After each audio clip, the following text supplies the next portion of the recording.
Telling about the coldest time you can remember when the first part of the war and about foxhole and stuff. Okay. And just start from the beginning about moving from one place to the other.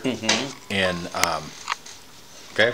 When we were first committed in early November to the combat situation in the Welsh Mountains, we moved up to a position, and we had a French officer that guided our company, Fox Company, up to our position in the Welsh Mountains, because our company didn't have any experience yet, and they're having trouble navigating in the woods to get to the right connections, and he knew that area evidently. So we moved into position and we dug in, set up all the gun positions, and we dug in ready to, because it was getting maybe closer to dark and we were going to probably dig in for the night. We no sooner had finished than they sent word down to the platoons, said, "Get ready, we're moving out." And we said, "Moving out already? We just finished digging in." So, okay, that's what we did. We got up, left their position, moved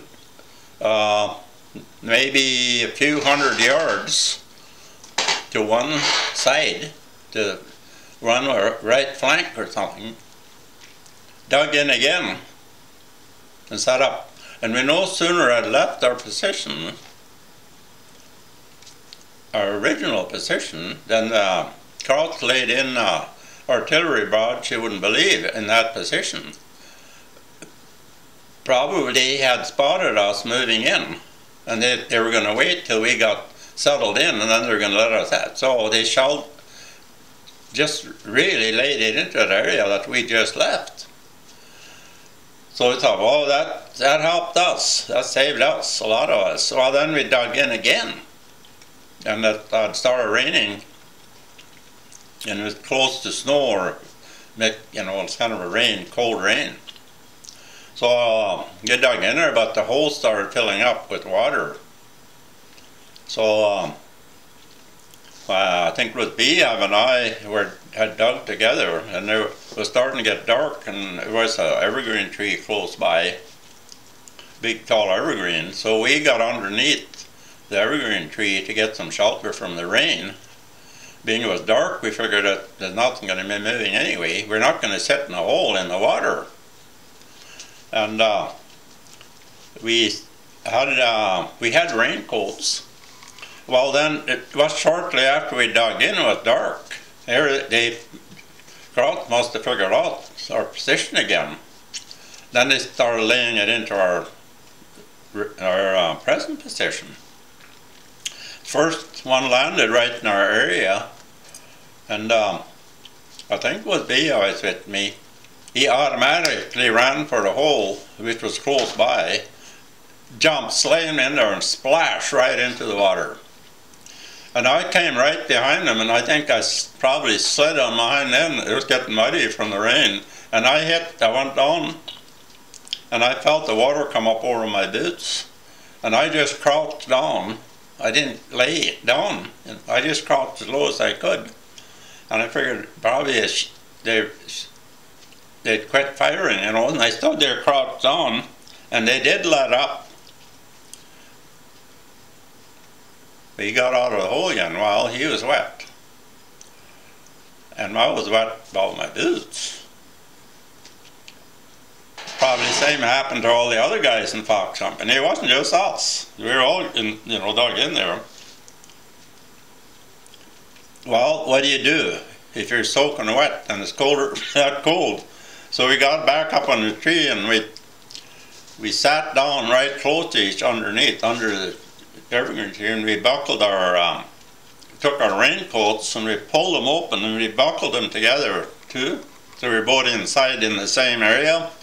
They figured a body warm would help the one got the wettest, because I was fairly dry up above my boots, so I could take that. Well, then the rest of the night was pretty quiet, and I think we maybe spent most of the night sitting there like that, trying to, the body warmth keep them maybe drying out a little bit, you know. It was still cold. I think it was the coldest night I can remember in my life. Well, the next morning got light. I think they were pretty quiet in the morning. They weren't shelling, and then we went over to some of the guys had been laying in the water, and we pulled one guy out of the hole, and I think he had almost turned blue, still laying in the water. So we grabbed and pulled him out of there, and we got two guys. We pulled them up. We put our his arms around our shoulders on each side of us and held them. Then we started walking them around. This guy in our platoon started walking him around, see if we could get some movement back. And of course he was wet. And we kept on till finally he got able to move. Mm-hmm.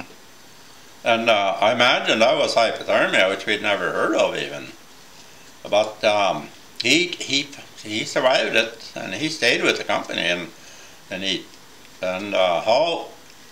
there's no way he could get dry out. The only thing that dried out was your body heat, if you could keep moving.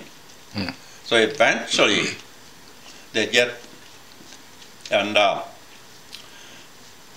so that was the first experience, that's the first night that we spent online, was the first, our baptism of fire, I call it. It was pretty wet baptism.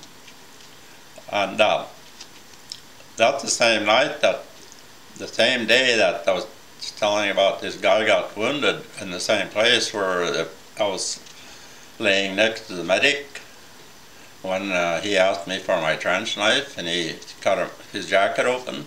That was the same place. Oh. But it was in our original our position we got into when we first started getting from artillery, and that's one of our guys got hit. Mm-hmm. And in that position, and the next day we held our position, and then our objective, I think it was a village close by. They probably had an observation post in the church tower or something, and they could observation where they could see us. And I think we went on to our objective the next day again. We moved out, because it wasn't saying, well, it's just too bad you guys got wet, we better stay in the day around here and get